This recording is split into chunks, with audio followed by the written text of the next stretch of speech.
तो चलिए बात करते हैं पाकिस्तान और अमेरिका के संबंधों की। ये रिश्ता आप जानते हैं हमेशा से ही एक रोलर कोस्टर की तरह रहा है, कभी ऊपर कभी नीचे। लेकिन हाल के कुछ सालों में इस कहानी में जो मोड़ आया है ना, वैसा शायद ही पहले कभी देखा गया हो। तो ये कहानी शुरू होती है साल 2018 से। उस वक्त अपने पहले कार्यकाल में राष्ट्रपति थे डोनाल्ड ट्रंप और उन्होंने पब्लिकली सबके सामने पाकिस्तान की जमकर आलोचना की, उन पर धोखे का आरोप लगाया और बस एक झटके में सारी की सारी सुरक्षा सहायता रोक दी। लेकिन फिर साल 2025 में कुछ ऐसा होता है जिसकी शायद किसी को भी उम्मीद नहीं थी। राष्ट्रपति ट्रंप एकदम 180 डिग्री घूम जाते हैं और व्हाइट हाउस में उन्हीं पाकिस्तानी नेताओं का गर्मजोशी से स्वागत करते हैं जिनकी कुछ साल पहले तक वो इतनी आलोचना कर रहे थे। अब ये जो हैरान कर देने वाला बदलाव है वो एक सीधा सा सवाल खड़ा करता है, आखिर ये सब कुछ इतनी जल्दी कैसे बदल गया? इसका जवाब ढूंढने के लिए हमें थोड़ा पीछे जाना होगा और इस रिश्ते के पिछले कुछ सालों को समझना होगा।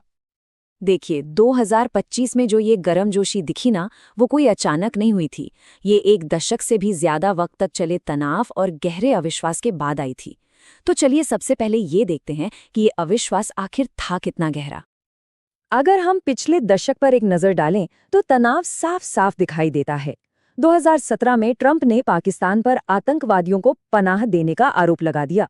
फिर 2018 में अमेरिका ने लगभग $2 अरब की सुरक्षा सहायता रोक दी और 2021 में जब अमेरिका अफगानिस्तान से निकला तो उसके बाद बाइडेन प्रशासन के दौरान तो रिश्ते समझिए एकदम ठंडे बस्ते में चले गए।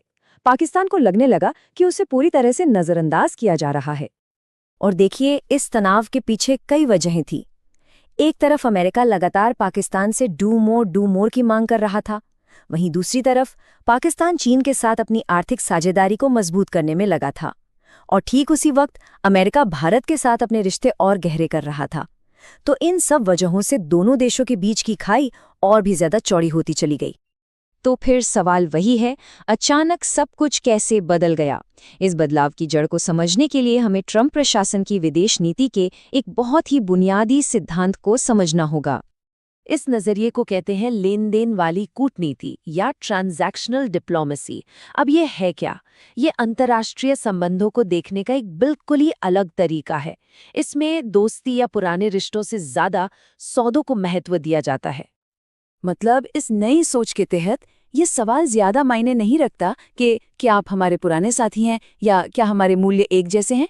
नहीं, बल्कि असली सवाल ये बन जाता है, इस रिश्ते से हमें क्या मिल रहा है या आपने हाल फिलहाल में हमारे लिए क्या किया है।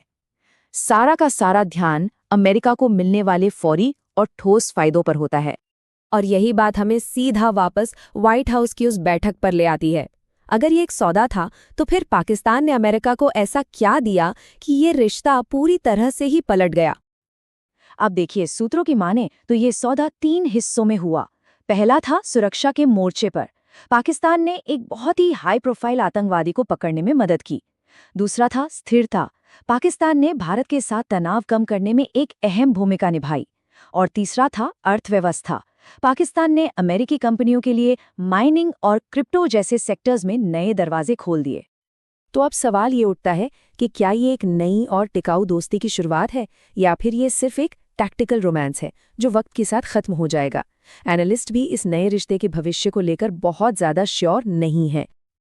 देखिए, कागजों पर और आधिकारिक बयानों में तो दोनों देश इसे एक अभूतपूर्व प्रगति और एक नई शुरुआत बता रहे हैं, लेकिन पर्दे के पीछे कई आलोचकों का ये मानना है कि ये कोई बड़ा नीतिगत बदलाव नहीं है, बल्कि एक अस्थिर और व्यक्तिगत रिश्ता है जो पूरी तरह से बस नेताओं के आपसी समीकरणों पर ही टिका हुआ है। जैसा कि एक एनालिस्ट ने चेतावनी भी दी है, जब आप एक ऐसे प्रशासन के साथ डील कर रहे हों जिसका स्वभाव ही अस्थिर और व्यक्तिगत हो, तो फिर उस पर बनी कोई भी डील कभी भी किसी भी पल एक झटके में बदल सकती है। ये जो नाटकीय बदलाव है, ये सिर्फ पाकिस्तान और अमेरिका के रिश्ते तक ही सीमित नहीं है, बल्कि ये हमें पूरे दक्षिण एशिया की भू राजनीति के भविष्य को लेकर एक बहुत बड़े सवाल के सामने लाकर खड़ा कर देता है।